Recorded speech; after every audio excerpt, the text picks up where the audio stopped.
the NEET 2024 questions, but today we'll complete this section. ये complete करेंगे इस part को, और पार्ट 2 में हम टोटल जो कि 24 to 23 क्वेश्चन जो NEET 2024 में 8, 9, 10 फाउंडेशन और 11 से जो आए और 12 में मैंने जो 4 चैप्टर लिया उससे रिलेटेड जो क्वेश्चन आए वही मैं सॉल्व करूंगा. I just notice in the part 1 also. So today we will discuss about the next numerical. Next numerical के बारे में अंडरस्टैंड कर लेंगे और बहुत सिंपल है. वो 10 फाउंडेशन में मैंने एक वर्कशीट दिया था, उसमें वहाँ पे हर चीज़ मैंने वहाँ पे सॉल्व करके लिया है.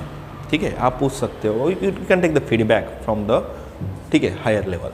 सो केयरफुली अंडरस्टैंड क्या दिया उन्होंने. A light ray enters through the light right angle prism at the point P with the angle of incidence 30 degree as shown in figure.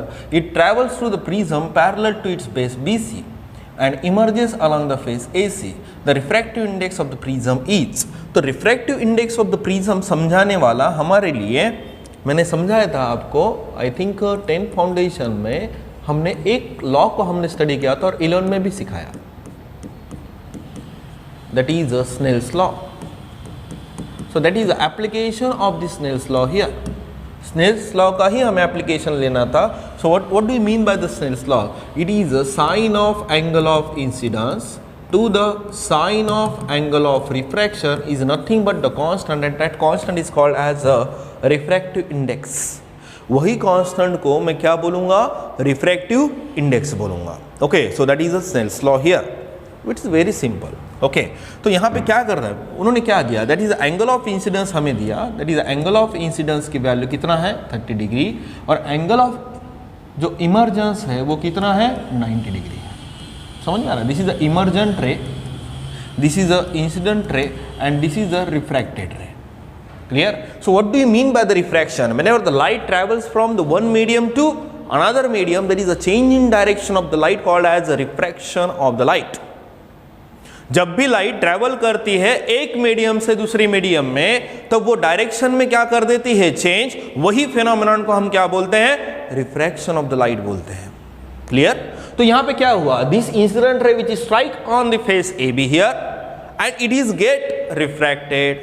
ठीक है. So I just plotted the normal. These are the normals, you know, these are the two normals. अगर दो normal है तो definitely यहां पे R1 हमने लिया था और यहां पे वैल्यू कितना थी, R2 थी.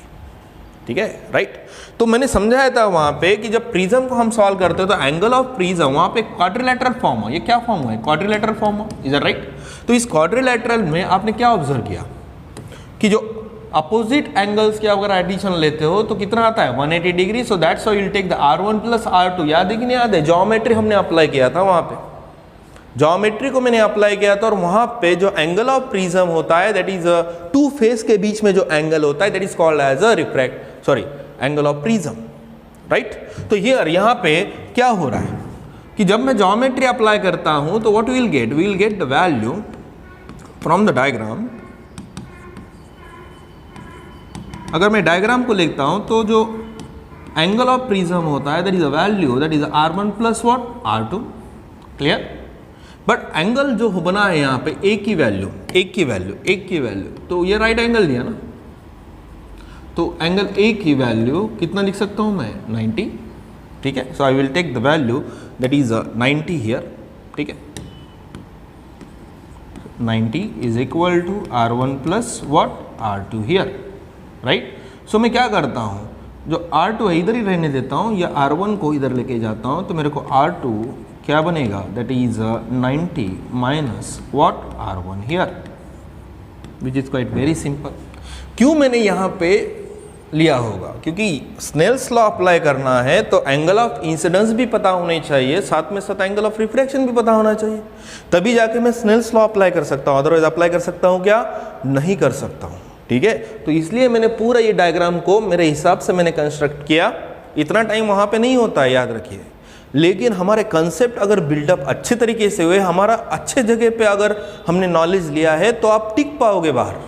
मैंने 100 बार आपको बोला है. लेकिन क्या करते हो आप, फीस बचाने के चक्कर में आप गलत डायरेक्शन में चले जाते हो और किसी के बहकावे में तो आप बिल्कुल जाते हो. ठीक है. अभी तक मैंने एक भी पेरेंट को घर पे कॉल नहीं किया, याद रखिए, कि मेरे पास आप ट्यूशन लगाइए. नहीं लगाऊंगा. क्यों लगाऊंगा?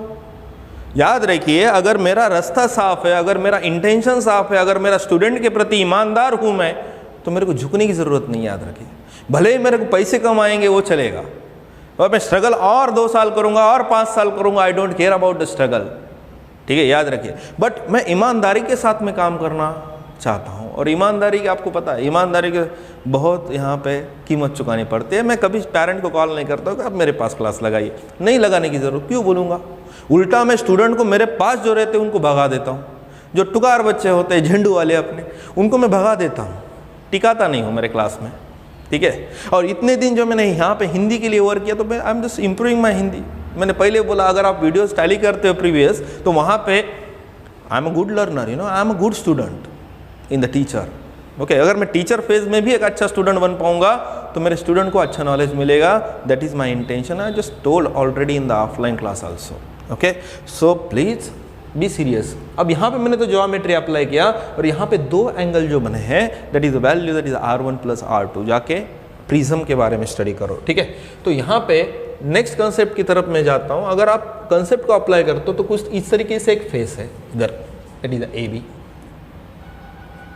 Right, this is a face AB। तो दिस इज द इंसिडेंट रे, you know, so this is the incident रे। और यहाँ पे जो मैंने नॉर्मल को ड्रॉन किया, तो ये कुछ इस तरीके से रिफ्रैक्टेड बना, और यहाँ पे वैल्यू कितना है, R1 है। तो यहाँ पे कोई मीडियम नहीं है, यानी क्या प्रेजेंट है वहाँ पे, एयर प्रेजेंट है। क्या प्रेजेंट है, एयर। तो इधर आप देखते हो, सो दिस इज द एयर, और एयर का हम रिफ्रैक्टिव इंडेक्स कितना लेते हैं, 1 लेते हैं। Is that right. प्रिज्म का निकालना है, प्रिज्म। तो refractive index of the air में लिखता हूँ यहाँ पे, that is a mu A, and this is a glass में वो एंटर हो रहा है, ठीक है। सो दिस इज अ ग्लास। तो यही ग्लास का जो प्रिज्म है, उसका हमें रिफ्रैक्टिव इंडेक्स डिटरमाइन करना है, which is a very simple. तो मैं क्या करता हूँ, यहाँ पे केयरफुली ऑब्जर्व करो। इंसिडेंट रे जो कि कितना एंगल बनाता है, 30 डिग्री, जो कि किस में से ट्रैवल करता है, एयर में से ही ट्रैवल करता है, ठीक है। This is which is travelling through the air. तो मैं क्या करता हूँ, that is a sine of कितना डिग्री, 30 डिग्री, और किस में से ट्रैवल कर रहा है, एयर। तो एयर का रिफ्रैक्टिव इंडेक्स कितना होता है, 1 होता है। क्लियर, समझ में आ रहा है इक्वेशन कैसा है। Refractive index of the glass, I will take the mu, okay, that is a sine of, value कितना है यहाँ पे, हाँ, दैट इज R1, कितना एंगल बना दिया उसने, राइट। कितना सिंपल है देखो। तो now tell me what is the value of the sine of 30। Sine of 0 0, sine of 30 कितना होता है, 1/2, राइट। तो यहाँ पे साइन ऑफ 30 की वैल्यू कितना होगी, 1/2 होगी। तो 1/2 is equal to what, mu, जो कि refractive index of the glass है, वही तो डिटरमाइन करना है। That is sine of what, R1, right. तो ये म्यू इधर किधर जाएगा, डिवीजन में जाएगा, तो मुझे बताएंगे क्या आएगा, that is 1/2 into what, mu is equal to what, sine of what, R1। So मेरे लिए equation 1 I will take here, I will make here the equation 1. Why I am taking the equation? Because here I have to apply then the trigonometry, और trigonometry के साथ मेरे को geometry भी apply करना है। simple things, ठीक है। अलजेब्रा भी हम अप्लाई करेंगे as per my comfort। Next concept की तरफ जाता हूँ। अब नेक्स्ट फेस पे क्या हो रहा है, what is happening through the next phase here। तो इस तरीके से एक फेस बना है यहाँ पे, ठीक है, हाँ ठीक है, ग्रीन ले लेता हूँ, ठीक है। कुछ इस तरीके से अनदर फेस है, और यहाँ पे पॉइंट A है, और यहाँ पे अगर आप देखते हो तो C है। नॉर्मल कुछ इस तरीके से यहाँ पे, और इस तरीके से इमरजेंट रे बना। तो एंगल ऑफ इमरजेंस कितना बना यहाँ पे, 90 degree. So this is normal, you know. और यहाँ पे अगर मैं लेता हूँ तो वैल्यू अगर आप देखते हो तो कितना है यहाँ पे, R2 है, राइट। तो इस तरीके से ज्योमेट्री वो नहीं है। Now I apply the Snell's law. यहाँ पे तो ग्लास है, यहाँ पे तो रिफ्रैक्टिव इंडेक्स म्यू है, राइट। और यहाँ पे तो रिफ्रैक्टिव इंडेक्स कितना है, 1 है, राइट। तो क्या अप्लाई करेंगे, अगले स्नेल्स लॉ। अब ये जो R2 है, that is a make of the sine of angle of incidence here, क्योंकि रे इस तरीके से यहाँ पे आके स्ट्राइक हो रहा है, राइट।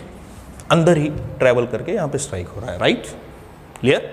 तो क्या बनेगा, that is a sine of incidence, यानी क्या बनेगा, that is R2। Refractive index of the glass बाद में मैं लेता हूँ, is equal to what, air का तो रिफ्रैक्टिव इंडेक्स 1 है, right. That is a sine of angle of emergence into refractive index, that is 1, right. Very simple. तो मुझे बताएंगे कितना सिंपल है, that is a sine of emergence. तो sine of emergence कितनी है बेटा, 90 डिग्री है, राइट।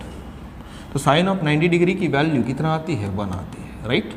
तो 1। अब ये जो मल्टीप्लिकेशन का इधर जा किस में जाएगा, डिवीजन, राइट। Very good. अब जो R2 की वैल्यू मैंने यहाँ पे जो निकाला that is a 90 minus what R1, so sine of 90 को मैं ऐसे लिख सकता हूँ that is a pi by 2 minus what R1. So sine of pi by 2 R1 यानी एंगल है that is a pi by 2 minus theta that is called as a cos theta.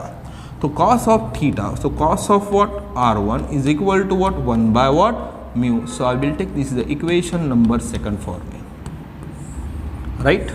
So these are the two equation in my mind. So I will simple है, squaring and adding कर लेता हूँ, इसको LHS बना लेता हूँ. Simple है, इसको LHS, इसको क्या बना सकता हूँ RHS. तो क्या आएगा squaring and adding that is a sine square of R1 plus cos square of R1 is equal to, अब LHS का स्क्वायर किया तो RHS का भी लेना पड़ेगा that is 1 by 4 mu square plus, okay erase ही कर लेता हूँ, ठीक है, राइट, पूरा इरेज कर लेता हूँ, अच्छे तरीके से सॉल्व करेंगे, ठीक है. So 1 by 4 mu square plus 1 by mu square as it is, right, गड़बड़ नहीं करने का.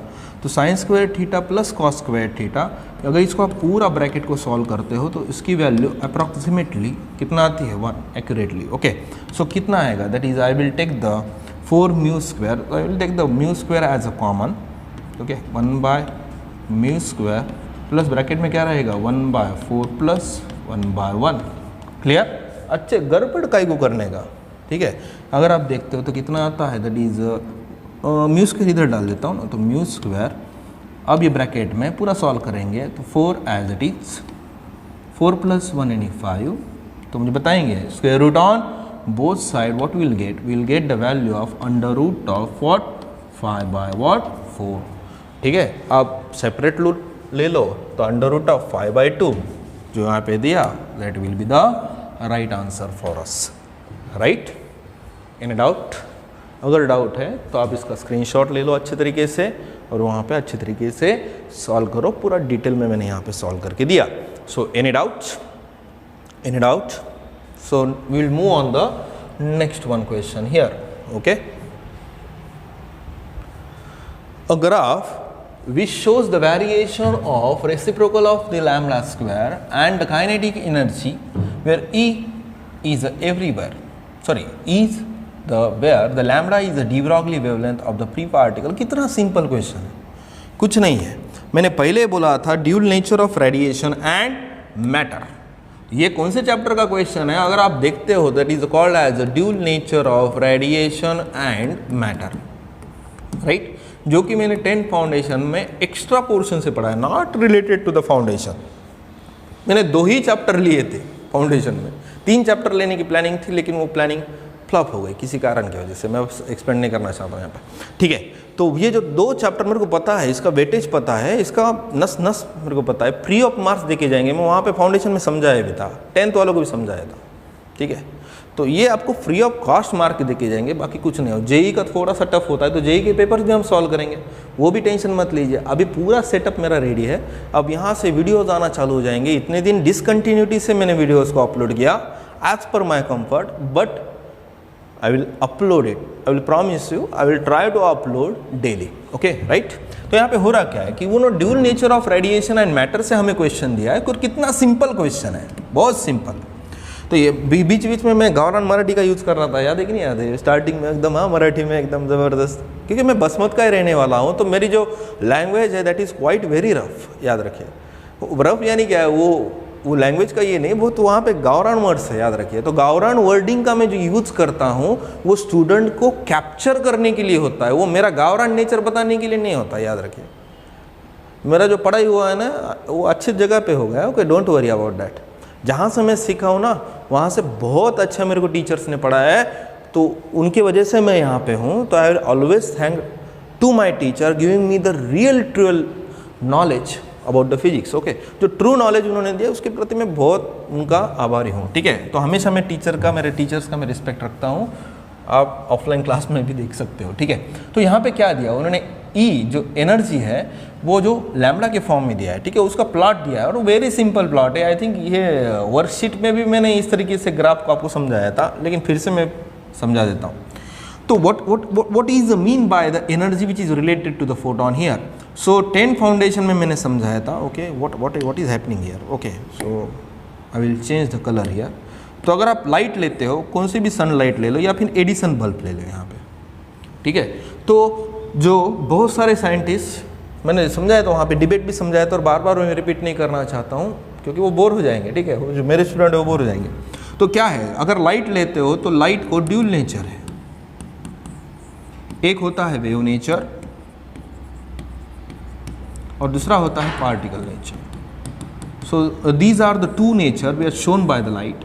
द रिफ्रैक्शन, अगर आप देखते हो, interference pattern that represents the wave nature of the light, while the particle nature gives us the one effect, that is a photoelectric effect, which is discovered by the Einstein, which is well explained by the Einstein. Actually उससे पहले भी बहुत सारे theories आ चुके हैं, ठीक है, तो वो मैं ज़्यादा डेप्थ में नहीं लेके जाना चाहता हूँ क्योंकि अगर डेप्थ में जाऊँगा तो फिर हम क्वेश्चन के रिलेटेड बात ही नहीं कर पाएंगे। तो लाइट को दो नेचर होते हैं, एक वेव नेचर होता है और दूसरा पार्टिकल नेचर होता है, ठीक है। अब ये पार्टिकल नेचर में अगर मैं लाइट लेता हूँ तो लाइट में छोटे छोटे पार्टिकल्स कुछ इस फॉर्मेट में चलते हैं, that is a wave format, okay. तो ये जो फोटॉन जब ये ट्रैवल करते हैं तो आपको मालूम है सीधा नहीं जा पाएंगे। अगर ये पार्टिकल, चलो मान लेते हैं यहाँ पे ये इस मार्कर में बहुत सारी एनर्जी है, जैसे आप बलून लेते हो ना, उसमें हवा भर दो आप और उसको छोड़ दो, वो सीधा नहीं जा पाएगा, पता है, ठीक है, वो कुछ तो इस तरीके से हेलिकल टाइप मोशन फॉर्म करेगा, इज दैट राइट। तो जब ये फोटॉन ट्रैवल करता है in the space, so that will generate the wave. So photon is nothing but the electromagnetic wave here, okay, right. So that is a light, you no. अब ये photon जो होती है तो उसमें ट्रिमेंडस, ठीक है, वेलोसिटी तो होती है कि, लेकिन साथ के साथ उसमें एनर्जी भी तो होती है। अगर आप सनलाइट में जाते हो तो आपको फील होती है मेरे को गर्मी लग रही है, राइट। तो ये गर्मी यानी क्या है, फोटॉन में तो लाइट है। अगर ये लाइट अगर आप देखते हो जो मैंने हॉल में लगाया तो उसमें एनर्जी है ना, गर्मी होती है ना मेरे को, क्लियर। तो फोटॉन में एनर्जी, और एनर्जी के दो रिलेशन मैंने दिया था in terms of the frequency, that is E is equal to h nu, और वही एनर्जी को हमने in terms of the wavelength भी फॉर्म किया था, that is E is equal to hc by lambda, clear.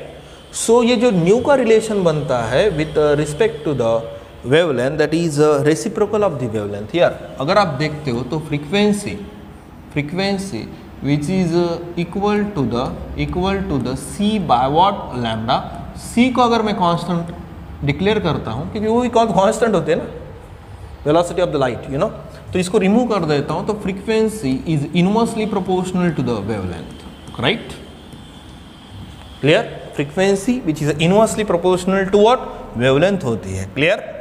अब ये इनवर्सली प्रोपोर्शनल है वेवलेंथ से, तो क्या होता होगा, ठीक है। अगर आप देखते हो that is E is equal to h nu, अगर फ्रीक्वेंसी इंक्रीज हो गई तो एनर्जी इंक्रीज होती है। अगर मैं मान लेते हैं और फ्रीक्वेंसी इंक्रीज हो गई तो एनर्जी इंक्रीज होती है, बट चलो मान लेते हैं यहाँ पे वेवलेंथ अगर इंक्रीज हो गई, ठीक है, 1 बाय लैम्बडा यानी क्या दिखाता है, which is denoting the frequency here, क्या डिनोट करता है, फ्रीक्वेंसी को ही डिनोट करता है। तो यहाँ पे अगर यहाँ पे वेवलेंथ अगर इंक्रीज हो रही है तो फ्रीक्वेंसी क्या हो रही है, डिक्रीज हो रही है, आर अंडरस्टैंडिंग। बट क्या दिया उन्होंने, 1 बाय लैम्बडा दिया, तो that graph indicate us the frequency. वो हमें क्या इंडिकेट करता है, फ्रीक्वेंसी को इंडिकेट करता है, याद रखिए। अगर ये 1 बाय लैम्बडा फ्रीक्वेंसी को अगर इंडिकेट करता है तो उसकी वैल्यू अगर इंक्रीज होती है तो एनर्जी भी क्या होती है, इंक्रीज ही होती है, आर अंडरस्टैंडिंग। तो यही कंफ्यूजन उन्होंने दिया, यही कंफ्यूजिंग क्वेश्चन है। ये बहुत सारे स्टूडेंट ने कि इसको टिक करके आ गए, मेरे को गारंटी है। क्यों मालूम है, क्योंकि अगर आप देखते हो तो 1 by lambda which is indicating us the frequency, if the frequency is getting increasing तो डेफिनेटली एनर्जी वो क्या होती है, इंक्रीज होती है, नॉट अ डिक्रीज। सो ये ग्राफ राइट है, लीनियरली होता है, linearly, right, any doubt, clear. तो यही कंफ्यूजिंग क्वेश्चन होता है, बाकी कुछ नहीं होता है। Next, a quantities which have the same dimension as दो सॉलिड एंगल और सॉलिड एंगल का क्या डायमेंशन होता है क्या, नहीं होता है। इसलिए मैंने आपको फोकस किया। तो 9th फाउंडेशन में भी अभी जो मेरी बैच चल रही है वहाँ पे मैंने समझाया कि सही तरीके से प्रॉपर डायरेक्शन के साथ चलो, ठीक है। वो खाली छोटे छोटे न्यूमेरिकल्स लेके थोड़ी होगा, अब इजी न्यूमेरिकल्स लेके थोड़ी होगा। You are eligible for the NEET and J here, definitely और नॉट। अगर मैं हायर लेवल पे आपको पढ़ाता हूँ तो जो एप्लीकेशन है वो लोअर लेवल पे आएंगे तो आप इजी तरीके से सॉल्व कर पाओगे विद द कॉन्फिडेंस। सबसे इंपॉर्टेंट होता है कॉन्फिडेंस, ठीक है। तो कितना सिंपल क्वेश्चन है, a quantities which have the same dimension as those of the solid angle. So what do you mean by the solid angle here, what is the SI unit of the solid angle, steradian, am I right. तो angle का तो dimension होता है नहीं, तो यहाँ पे मेरे को रिकॉग्नाइज करना पड़ेगा कि कौन से क्वांटिटीज को डायमेंशन ही नहीं है, ठीक है। तो अंडरस्टैंड कर लेते हैं ना। अगर आप देखते हो यहाँ पे केयरफुली ऑब्जर्व करो, यहाँ पे strain that is the change in length to the original length, और you can say the change in volume to the original volume, और you can say the change in shape to the original shape, that is the angle tan theta. Angle तो angle ही है, clear. Stress यानी क्या है, that is the amount of force applied per unit area. याद है कि नहीं याद है, 11th वाले आपको सिखाया नहीं क्या? हाँ, mechanical properties of the solids में मैंने वहाँ पे पूरा समझा के दिया आपको, पूरे फुक्कट के मार के, ये बाकी क्या है, फुक्कट है, ठीक है।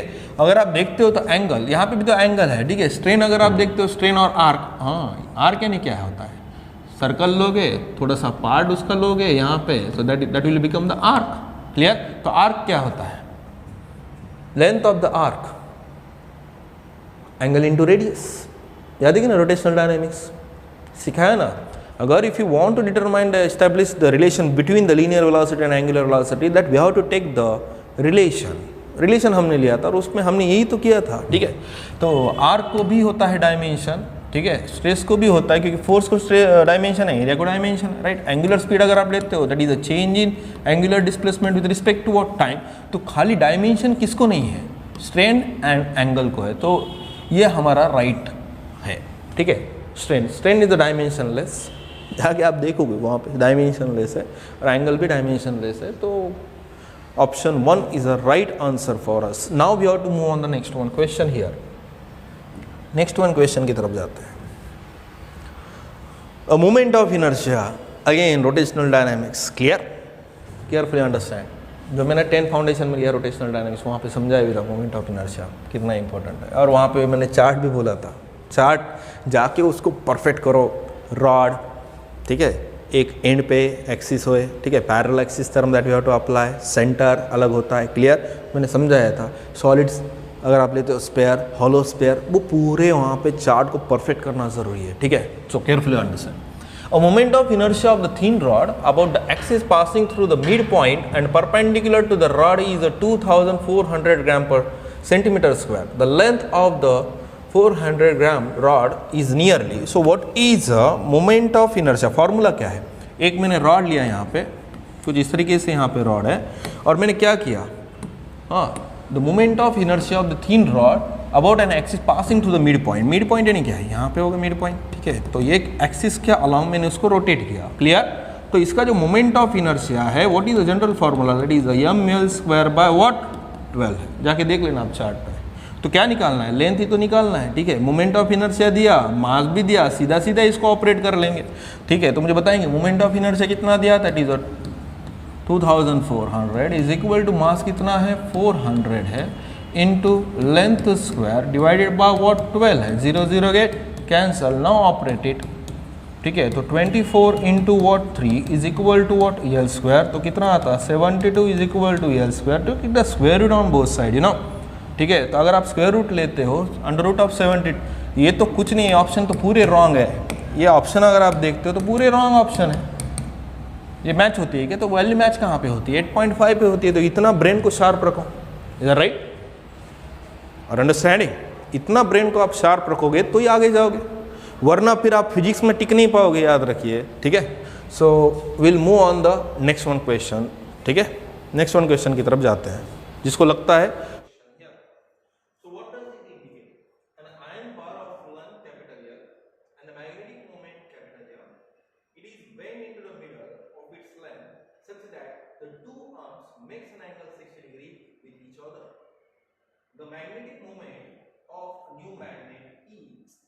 उन्होंने क्या दिया, एक आयरन बार दिया, ठीक है, एक आयरन बार दिया।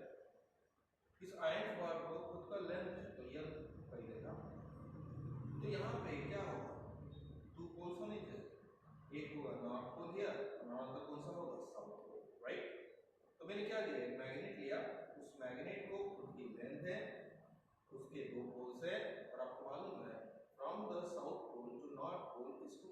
का मैग्नेटिक मोमेंट है और वो मैग्नेटिक मोमेंट कितना है, राइट। तो पोल स्ट्रेंथ, इसको नॉर्थ पोल को पोल स्ट्रेंथ होती है क्यूएम जो कि प्लस में होती है, साउथ पोल को क्यूएम जो कि माइनस होती है, राइट। सो मैग्नेटिक मोमेंट तो फॉर्मूला क्या होता है, that is the pole strength into क्या होता है, क्लियर, सीखा हुआ ना आपने, राइट। तो अब हो रहा है तो उसमें क्या करते हैं, इसी आयन बार को याच आयन बार का तने काय केलं बेटा, बेंड किया, उन्होंने क्या किया, इसको बेंड किया सेंटर पे से, राइट। तो ये कुछ इस तरीके से आपको दिखेगा, राइट। तो यहाँ पे क्या होगा, नॉर्थ पोल होगा और इधर इधर तो भी क्या होगा, साउथ पोल, राइट। सेंटर में से इसको क्या कर दिया बेंड, और यहाँ पे उन्होंने एंगल कितना बनाया, 60 डिग्री। अब मैं क्या करता हूँ, इस तरीके से प्लॉटिंग में मैं इस तरीके से अपने गवर्नमेंट से समझ लेता हूँ। जैसे ही कुछ इस तरीके से आपको स्ट्रक्चर दिखने लगता है तो एक जगह पे नॉर्थ पोल होता है और दूसरी जगह पे यहाँ पे इधर क्या होगा, साउथ पोल, और सेंटर पे से अगर आप देखते हो तो कितना एंगल मेक होता है, 60 डिग्री, क्लियर। अब मुझे बताएंगे टोटल लेंथ, ये कैपिटल है, राइट, कैपिटल लेंथ थी। अब क्या होगा, सेंटर में से होगा तो ये लेंथ कितना बन जाएगी, L/2, ये भी लेंथ कितना बन जाएगी, L/2, length same, right. Centre पे से bend 60 degree. If I am joining this to pole, तो मुझे बताएंगे अकॉर्डिंग टू द ज्योमेट्री कितना होना चाहिए, यहाँ पे ये पोर्शन कितना होना चाहिए, अगेन इक्विलैटरल ट्रायंगल, L/2, ये एंगल कितना होगा, 60, ये भी एंगल कितना होगा, 60, राइट। तो अगर आप देखते हो between the two poles, north pole और ज्यादातर कौन सा पोल है यहाँ पे, south pole, length has been change, पर पोल स्ट्रेंथ उतना ही है, लेंथ चेंज हो रही है लेकिन पोल स्ट्रेंथ कितना है, उतना ही है, उसमें चेंज होगा क्या, नहीं होगा, ठीक है। मुझे बताएंगे अगेन, तो म्यू मैग्नेटिक डायपोल मोमेंट होगा, पोल स्ट्रेंथ उतना ही होगी, प्लस क्यूएम माइनस क्यूएम, पर लेंथ अभी क्या हो गई, चेंज हो गई। अब लेंथ कितना बन गई, L/2। Now we will take the values, कितना सिंपल है, प्लस और minus q m into what, length, whole term divided by what, 2। Now this indicating जो इनिशियल मैग्नेटिक डायपोल मोमेंट है उसका क्या हो जाएगा, सीधा हाफ हो जाएगा, क्लियर। तो कितना सिंपल क्वेश्चन, कुछ हार्ड है क्या, कुछ हार्ड नहीं है, हर चीज सिंपल है, बट कंसेप्चुअली और हर चीज केयरफुली हमें सॉल्व करनी पड़ती है, right. Now we have to move on the next one question here. A minimum energy required to launch a satellite of mass small m from the surface of the earth of mass capital M and radius capital R in the circular orbit। उन्होंने क्या दिया, एक satellite लिया जिसको launch किया from the earth और सीधा space में जाने के बाद इस तरीके से वेलोसिटी सेट किया, इस तरीके से वेलोसिटी को सेट किया जिसके कारण वो घूमने लगे कौन से ऑर्बिट में, circular orbit, and that velocity, that minimum velocity is called as a critical velocity। कौन सी velocity, critical velocity, is that right, are understanding? Now we'll understand what the question is saying to us and what concept that we have to use to solve these kinds of the problem here। Actually जो DPPs मैंने दिए है ना, 5 DPPs उससे related I think 130 something कुछ तो भी numericals है, अभी मैंने 10 फाउंडेशन उसमें से वही टाइप के क्वेश्चन, कुछ चेंजेस नहीं है, आप जाके वो डीपीपी चेकआउट कर लेते हैं, ओके ना। कितना सिंपल है, गिवन डाटा बनाने की जरूरत नहीं स्टेट बोर्ड के लिए, लेकिन इनिशियल प्रैक्टिस के लिए गिवन डाटा बहुत जरूरी है। और minimum energy given, sorry, required to the launch of satellite of mass small m, okay. तो सैटेलाइट पहले क्या करता हूं मैं, अर्थ का ही ले लेता हूं, ठीक है। जब नाउ दिस इज अर्थ का मास कैपिटल है और की रेडियस अगर आप लेते हो तो कैपिटल आर है, और पहले जो सैटेलाइट जो मैंने यूज किया वो सैटेलाइट का मास कहां पे, यहां पे, राइट। उसका मास कहां, कितना है, स्मॉल है, राइट, और अंडरस्टैंडिंग। इसको इस तरीके से वेलोसिटी को मैंने सेट किया जो कि ये कौन सा ऑर्बिट में रिवॉल्व करने लगे, circular orbit, clear, clear. Now I will apply the conservation here, the total energy at any point in the universe remains same or constant, clear। अब उन्होंने क्या किया, इसको सर्कुलर ऑर्बिट में रिवॉल्व करने लगाया और उसका जो अल्टीट्यूड है, अल्टीट्यूड यानी क्या हुआ, हाइट कितना बनाया, 2h बनाया, क्लियर? अब मैं क्या करता हूँ, दूसरे डायग्राम बनाता हूँ और वहां पे एक सैटेलाइट यहाँ पे पहुंच चुका है, ठीक है? इसको थोड़ा अलग तरीके से इंडिकेट करता हूँ तो आपको समझ में आएगा। इस तरीके से वेलोसिटी को सेट किया कि इसकी जो ऑर्बिट बनेगी अराउंड अर्थ, वो कौन सा ऑर्बिट में रिवॉल्व करने लगेगा? Circular orbit. Clear? So I will take this is the critical velocity. Clear? So this is the critical velocity, right? अब हमने क्या किया, जब मैं यहाँ पे गया तो उसको हाइट कितना तक हो जाए, which is twice of the radius। तो मुझे बताएंगे फ्रॉम द सेंटर, तो ये r था, तो मुझे बताएंगे टोटल हाइट कितना होगा from the centre of the earth. Clear? कितना होगा? r प्लस r, तो कितना होगा? 1। तो मुझे बताएंगे that is r plus h, okay, is equal to, I take the small r, ठीक है? अब इसको चेंज करता हूं, ठीक है? तो small r is equal to what? r plus height कितना है? 2r है। तो टोटल जो डिस्टेंस बनेगा फ्रॉम द सेंटर वो कितना बनेगा? 3r बनेगा। इतना सिंपल है, कुछ हार्ड है नहीं। अब मैं पूरा डाटा मेरे माइंड में बना लिया हूं, कंजर्वेशन को अप्लाई करना है और मेरे को यहां पे वैल्यू डिटरमाइन करना है कि मिनिमम एनर्जी कितना लगेगी, ठीक है? So what do you mean by the total energy? Total energy क्या होती है? Which is the addition of the kinetic energy and potential energy. तो मैं क्या करता हूं, जो टोटल एनर्जी है, थोड़ा स्टेप पीछे लेता हूं, मतलब सिंपलिसिटी से सॉल्व करना है, कुछ हार्ड नहीं।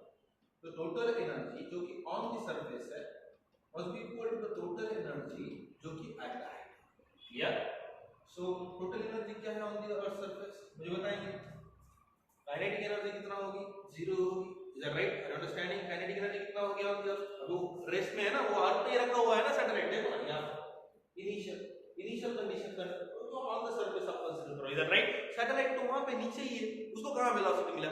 और नहीं मिला है तो खाली एक ही एनर्जी उसमें स्टोर है। Is that right? वो एनर्जी कौन सी है? Potential energy. जब एक ऑब्जेक्ट को आप रेस्ट में रखते हो और उस पोजीशन के हिसाब से वहां पे जो एनर्जी स्टोर होती है that must be called as which energy? Potential energy. Clear? तो ऑन द सरफेस पे हम बताएंगे टोटल एनर्जी यानी क्या होता है? काइनेटिक एनर्जी प्लस कौन सी एनर्जी होती है? Potential energy on the earth surface. But ये पोटेंशियल एनर्जी की ही मैक्सिमम होगी, रेस्ट में है तो काइनेटिक एनर्जी क्या होगी? मिनिमम है। टोटल एनर्जी की सॉरी टोटल एनर्जी की एडिशन ऑफ पोटेंशियल एनर्जी है, काइनेटिक एनर्जी टोटल एनर्जी कितना बनी? 0 ही बनी। यहां पे मैं क्या करता हूं, which is the addition of the potential energy plus कौन सी energy? Kinetic energy at the height h। Clear? समझ में आ रहा है? तो यहां पे पोटेंशियल एनर्जी का जनरल फार्मूला क्या है? Minus g capital M small m by distance important है, और स्टार्टिंग में ऑन द सरफेस पे डिस्टेंस कितना रहेगा? कैपिटल R के बराबर रहेगा। Are you understanding? Is equal to what? Potential energy at the height के हिसाब से minus g capital M small m by, अब मुझे बताएंगे एट द हाइट पे मैंने जो निकाला ना डिस्टेंस की वैल्यू, वो किसके बराबर होगी? Are you understanding? Plus kinetic energy का जनरल फार्मूला क्या है? हां, mv c² critical velocity. Critical velocity है क्या वो पता ही नहीं, वो पता नहीं होगा तो कैसे सॉल्व करोगे? बट एक टेक्निक आपको समझा देता हूं, न्यू टेक्निक। मुझे बताएंगे जब सर्कुलर ऑर्बिट पे कौन सी भी चीज रिवॉल्व करती होगी तो मुझे बताएंगे वहां पे कौन सा फोर्स एक्ट होता होगा? Centripetal force. क्लियर? अंडरस्टैंडिंग और नॉट? ओके, मुझे बताएंगे जो ग्रेविटेशनल फोर्स होता है वही कौन सा फोर्स प्रोवाइड करता है? Centripetal force. तो ग्रेविटेशनल फोर्स का फार्मूला क्या है? g capital M small m by distance का क्या आएगा? स्क्वायर। डिस्टेंस यानी ऑन द सरफेस में मैं ले रहा हूं डायरेक्टली, बट मैं यहां पे हाइट पे लेना चाहता हूं, ठीक है? तो मैं यहां पे r की वैल्यू थोड़ी चेंज कर देता हूं, ठीक है? इसको थोड़ा डिलीट कर देता हूं। तो gravitational force between the object and earth, what must be the formula? That is g capital M small m by that is r plus dh का क्या बनेगा? स्क्वायर बनेगा, राइट? जो कि इनडायरेक्टली आप क्या ले सकते हो? स्मॉल r भी ले सकते हो। क्लियर? स्मॉल r का स्क्वायर भी लिखो। तो सेंट्रीपिटल फोर्स का फार्मूला क्या है? 3 फार्मूले हैं generally. This there that is mv² by r, mr omega square, और तीसरा फार्मूला mv ओमेगा। तो मुझे बताइए कौन सा फार्मूला हमें सूट करता है? That is mv² by r, ये फार्मूला सूट करता है। तो मैं क्या करता हूं, that is mv² by r means small R that is R plus H ले लेता हूँ, या फिर आप इसकी जगह पे क्या ले सकते हो, स्मॉल आर। अब यहाँ पे एक आर के कैंसर बचेगा क्या करें, ओनली आर, तो यहाँ पे ओनली बचेगा आर प्लस एच बचेगा, तो गड़बड़ नहीं करेंगे ना, इसको सिस्टमैटिकली सॉल्व करेंगे। तो बताएंगे क्या है कि capital M small M by what, small R की वैल्यू मैंने बताया क्या लिखा है, आर प्लस एच होता है, it is a M V, but critical velocity के बराबर होगा, इज दैट राइट। यहाँ पे कुछ भी नहीं बचा, मुझे बताएंगे स्मॉल एम वाले होंगे कैंसर, कुछ नहीं है, फिर क्या है, वन है, इज दैट राइट। तो कितना सिंपल है, that is a we'll take the BC is equal to under root of what, that is the G M by what, small r, but small r की value किसके बराबर होती है, that is r plus h, और आपको पता है r plus h कितना लिखा मैंने, 3r लिखा, तो इसकी वैल्यू हम लिख देते हैं, that is under root of G M by r, यहाँ पे वैल्यू तब करो उसकी खत्म, आंसर मिल जाएगा, सिंपल सॉल्व कर लेते हैं इसको, ठीक है। ये टर्म को मैं क्या कर देता हूँ, उधर का बाद में कर लेंगे, फिलहाल के लिए मैं थोड़ा साफ कर लेता हूँ, मुझे जगह चाहिए, ठीक है, राइट। तो कहाँ सॉल्व करेंगे, यहाँ पे करो, आप इसका स्क्रीनशॉट निकाल लेना बाद में, और अच्छी तरीके से खुद सॉल्व करके देख लेना, ओके। तो रिमेनिंग जो है ना वहाँ पे, यहाँ पे लिख देता हूँ, राइट, ठीक, ग्रीन रंग से लगेगा। तो बताइए क्या आएगा, इधर minus C capital M small M by what, और R is equal to what, minus C capital M small M by 3r plus half M as BC square की जगह पर मैं डायरेक्ट ये भी लिख सकता हूं ना, that is ji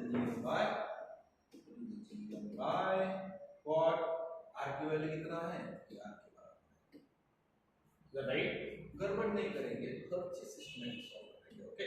simple answer है, कुछ हार्ड नहीं है, ठीक है।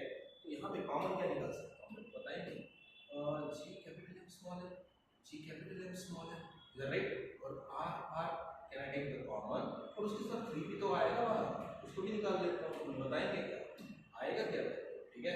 तो यहाँ पे होगा G capital M small M by 3r, तो मैंने क्या निकाला, कॉमन निकाला, इज इक्वल टू, और यहाँ पे माइनस रहेगा, माइनस 1 प्लस कितना रहेगा, right, clear. Now we can solve, कितना आएगा, माइनस 1 हाफ, कितना आएगा, राइट। तो यहाँ पे इक्वालिटी में जाएंगे, तो minus G capital M small M by what, as it is, तो कैलकुलेट करो, ये जो माइनस है, माइनस और माइनस क्या हो जाएगा, प्लस हो जाएगा, कितना सिंपल है, G capital M small M by what, R, right. और ये जो हाफ है इधर जाकर मैं ट्रांसफर कर देता हूं, G capital M small M by what, R. तो इसको आप जब सॉल्व करोगे तो you get that option 1 is right, ठीक है। अगर आप देखते हो तो यहाँ पर ऐड करो, यहाँ पे 3 + 2 5 आता है, इधर राइट, आपको आइडिया आ चुका है, क्या कॉमन निकालो, सीधा यहाँ पे ऑपरेट करो, कितना सॉल्व करोगे, बहुत लंबा वीडियो हो जाएगा, फिर आप देखते नहीं हो, ठीक है, इतना लंबा छोटा वीडियो मतलब नहीं है, ठीक है। पूरा यहाँ पे मैंने टेक्निक्स को यहाँ पे सॉल्व करके दिया, आप खाली एक ही टास्क करो, घर पे जाके एक बार सॉल्व करो, ठीक है। आप घर पे ही होगे तो सॉल्व कर देना, ठीक है। Now you have to move on the next one concept. A parallel plate capacitor is charged by the connecting to the battery through the resistor. If the I is the current in the circuit, then the gap between the plates, okay, a parallel plate capacitor, you know, this is a question belonging to the one chapter that is electrostatics. ये कौन से chapter से है, electrostatics से है, ये नहीं समझ में आएगा क्योंकि फाउंडेशन में नहीं है, बड़ा हाई लेवल है, ओके। तो यहाँ पे 11 का है सर, ये फिर आप 12 का भी इसमें अप्लाई कर सकते हैं, लेकिन कैपेसिटर जनरली 12 में ही हम लेते हैं क्वेश्चन, ठीक है। क्या करें, a parallel plate capacitor is charged by connecting the battery to a resistor. If the I is the current in the circuit, then the gap between the plates is, it is the concept of the displacement current, you know. Displacement current कुछ नहीं होता, ठीक है। जब भी capacitor आप लेते हो, कैपेसिटर में कितने प्लेट होते हैं, 2 प्लेट्स होते हैं, इक्वल प्लेट, एक पे आप कौन सा चार्ज लेते हो, पॉजिटिव, ऑटोमेटिकली क्या आएगा, नेगेटिव आएगा, इक्वल एंड अपोजिट, तो यहाँ पे क्या होगा, यही खुद को यहाँ पे पॉजिटिव भेजेगा या नेगेटिव खींचेगा, यानी जो करंट यहाँ से ट्रेवल करेगा तो displacement current of the magnitude is equal to the are flows to the same direction. यानी जब मैं बैटरी को यहाँ पे अगर कनेक्ट करता हूँ तो इस तरीके से, तो क्या करेगा कैपेसिटर खुद के अलाउ की करंट को क्या कर देता है फ्लो, जिस डायरेक्शन में करंट है तो कैपेसिटर अपोज नहीं करता, उल्टा वहां पे क्या करता है चार्जेस का पोटेंशियल को इंक्रीज करता है, राइट। जैसा फैन में कैपेसिटर होता है, राइट। इनिशियल स्टेट में फैन जो रेस्ट में है तो उसमें इनर्शिया ज्यादा एक्ट होता है, तो उसको मोमेंटम में लाना बहुत डिफिकल्ट जाता है, राइट। सो कैपेसिटर वहां पे जनरली चार्ज को स्टोर करके उसी डायरेक्शन में करंट के डायरेक्शन में क्या कर देता है, फ्लो कर देता है। कितना सिंपल था, कितना सिंपल था ये क्वेश्चन, ठीक है।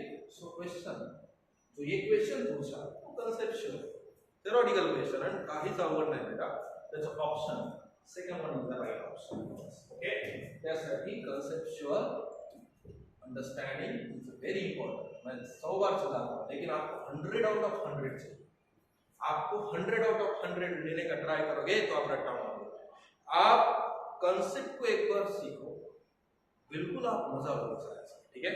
So try to understand the property which is not electromagnetic wave traveling in the free space, that they are transverse in nature, the energy density of electric field is equal to the energy density of magnetic field, they travel with the speed equal to the 1 bar mu naught square root of mu naught and epsilon naught, okay. They originate from the charges moving in the uniform speed. So what happened, what do you mean by the electromagnetic wave? Electromagnetic wave means what? Light is nothing but the electromagnetic wave. हर जगह जब आपको charges दिखेंगे, हर जगह जगह, और याद रखिए charges जब वो रेस्ट में होते हैं तो खाली इलेक्ट्रिक फील्ड ही ओरिजिनेट कर पाते हैं इंस्टेड ऑफ मैग्नेटिक फील्ड, या बट जब चार्ज को, वही चार्ज को जब मैं सेट करता हूँ मोशन में तो चुपचाप नहीं मिल पाता, वो सराउंडिंग में दो फील्ड प्रोड्यूस करते हुए जाता है। जैसे आप चुपचाप नहीं रहोगे ना, if I am a charge, अगर मैं चार्ज हूं तो मैं क्या करता हूं, एक डायरेक्शन में मैं इलेक्ट्रिक फील्ड दूंगा तो दूसरी डायरेक्शन में ऑटोमेटिकली वो फील्ड आ जाएगी magnetic field. If this is the direction of the motion of the charge, you no, charge ऐसा जा रहा है तो चार्ज चुपचाप नहीं जा रहा, इस डायरेक्शन में इलेक्ट्रिक फील्ड करा तो ये प्लेन पे कौन सी फील्ड प्रोड्यूस आएगी, magnetic field, is that right? Understand, understanding और नॉट? चार्जेस ऐसा जा रहा है तो एक डायरेक्शन में इलेक्ट्रिक फील्ड होती है तो उससे एक्सैक्ट परपेंडिकुलर कौन सी फील्ड होती है, मैग्नेटिक फील्ड। अगर समझ में नहीं आ रहा है तो I will, okay, I will try to plot the three dimensional diagram here. Now this is the charge, you know, now this is the charge, now this is the direction of motion of the charge, you know, ठीक है। तो ये जब charge motion में होता है तो वो चुपचाप नहीं रहता ना, वो एक प्लेन पे कुछ इस तरीके से इलेक्ट्रिक फील्ड प्रोड्यूस करता है, राइट। उसके एक्सैक्ट परपेंडिकुलर, आई थिंक मैंने आपको समझाया था ये चीज को, कहां पे 8 9 10 पर इसमें, ओके, याद नहीं, ठीक है। एक डायरेक्शन में कौन सी फील्ड सेट करेगा, मैग्नेटिक फील्ड सेट करेगा, राइट। और सबसे इंपॉर्टेंट होती है इलेक्ट्रोमैग्नेटिक वेव ओरिजिनेट कब होती है, जब चार्ज को क्या मिले, मोमेंटम मिले। मोमेंटम यानी क्या, वेलोसिटी मिले, और वेलोसिटी मिलेगी तो ही जाके दो फील्ड प्रोड्यूस कर पाएगा। मैंने आपको बोला ना, जब चार्ज रेस्ट में होता है तो खाली इलेक्ट्रिक फील्ड प्रोड्यूस करता है, और इलेक्ट्रोमैग्नेटिक वेव में दो फील्ड होती है, एक इलेक्ट्रिक फील्ड भी होती है और साथ में कौन सी फील्ड होती है, मैग्नेटिक फील्ड भी होती है, राइट। तो मोस्ट एप्रोप्रिएट आंसर है हमेशा स्ट्राइक और द प्रोबेबिलिटी। स्टूडेंट को यही समझाता हूं मैं, स्ट्राइक जो आपको ओरिजिनल अगर रहना है तो आप प्रोबेबिलिटी पे रहो, कौन सा आंसर मेरे लिए प्रोबेबल आंसर बन सकता है, ठीक है। वहां पे आप एक्यूरेट आंसर की तरफ भागोगे तो कंफ्यूजन में जाओगे, तो हर एक चीज एक्यूरेट दिखती है ना, लेकिन मोस्ट प्रोबेबल अगर कंसेप्ट आपके स्ट्रॉन्ग है तो मोमेंटम जरूरी है चार्ज को, तभी जाके दो फील्ड प्रोड्यूस हो पाती है, इलेक्ट्रिक फील्ड अगर कौन सी field, magnetic field, right. Good, now we have to move on to the next one question.